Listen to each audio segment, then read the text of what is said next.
Hey guys, welcome to another fantasy video. A little bit of a different sort of video today, kind of previewing the bye rounds which kick off this weekend. So, firstly though, I'll do a quick summary of my team, how it went last week, and yeah, I did pretty well actually. I scored 23-12, which is definitely above par for the round this week. As you can see there, round 11 ranking of 734.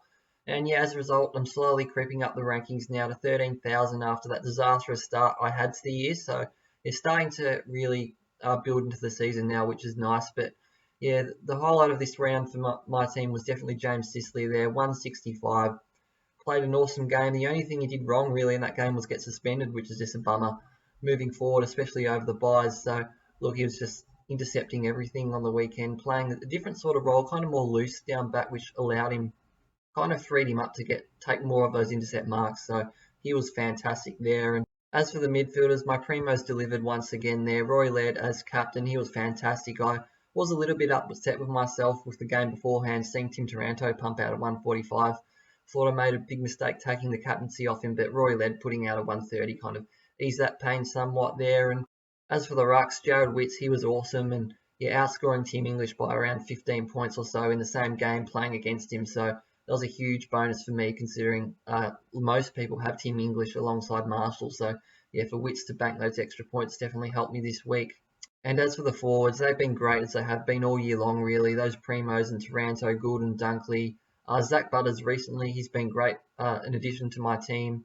And then Harry Sheasel just continues to pump out solid scores for us. And then Ben Hobbs, who I ended up bringing in last week, I was originally going to go with Lloyd Meek there, but once Reeves was named, that kind of threw those plans out the window. So luckily in the end, I did bring in Hobbs, though. He was fantastic. Definitely relishing a little bit more time around the ball, given Essendon's injuries in the midfield. He takes plenty of marks. He kicked a couple of goals in the weekend too. So he's going great, Ben Hobbs there. So yeah, that's how my team went. Very solid round last week in round 11, scoring 23-12. So now I get stuck into previewing the bye rounds, which kick off this week. And yeah, for the first time this season, we actually get those 4 bye rounds, round 12, 13, 14, and 15. So definitely a lot different this season. But I think the bonus, as always, which comes during the bye rounds, is we get those 3 trades per round, which definitely help us build our teams and navigate through the buys. So yeah, they're definitely a big help to us. And yeah, when it comes to fantasy, a lot of people don't really like the buys, but I actually love the buys when it comes to fantasy, as traditionally I have been able to make quite a big leap in the rankings over the course of the buys, and I think they just provide everyone with an opportunity to kind of gain a bit of an edge on the rest of the comp. Some people kind of drop out during fantasy when it comes to buys, while others, if they really do well during them, can definitely make that big leap up in the rankings, as I mentioned. So what I like to do every year when it comes to the buys is purchase the buy detector feature now, which I'll turn on here. And if for those of you that don't know, you can actually get this feature, purchase like a monthly subscription for $5 to Fantasy Coach. You can cancel it after the buys. That's what I like to do every season. And yeah, it's definitely a very valuable resource as it kind of paints a real visual image of which players are missing and which players are playing on each given bye round. As you can see here, the color coding really helps, and it kind of helps me plan plan out which kind of how many players I have on each given bye round. So I'll give you a quick snapshot of how my team looks over the course of the buys in its current state. Now we start with round 12 there.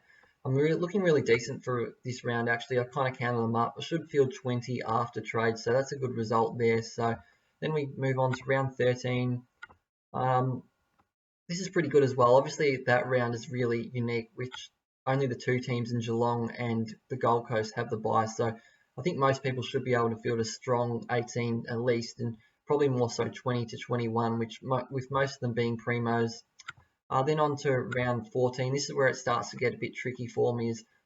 As from here, a lot of my primos start to miss out.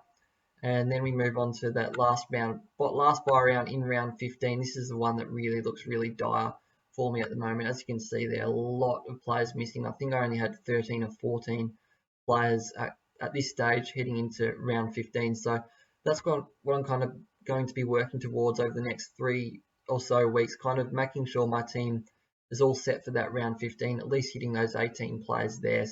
So yeah, that was just a little snapshot as to how my team is positioned heading into the buys. Now, as I touched on before, I think the most unique aspect of the buys this season is the fact that during round 13, we only have those 2 teams in Geelong and Gold Coast on the buy. So I think I'm going to base my strategy around that, especially over the early stages of the buys over the next couple of weeks. I think it's definitely something that most people out there can take advantage of, and I've definitely looked to implement that in my trades for round 12. Now, please note that this has been recorded on Thursday morning prior to team selection for round 12, so these trades could definitely change based on that. But at this stage, I'm looking to bring in one Geelong player and one Gold Coast player in Stewart and Humphrey at this stage. Now, kind of the reasoning behind that is just because I think most teams don't have too many Cats and Suns players, so most teams out there should still be able to field a strong team of at least 20, 21 players during that round 13 bye. So I think I can kind of afford to bring in more players during that bye, as my team will still be strong anyway, and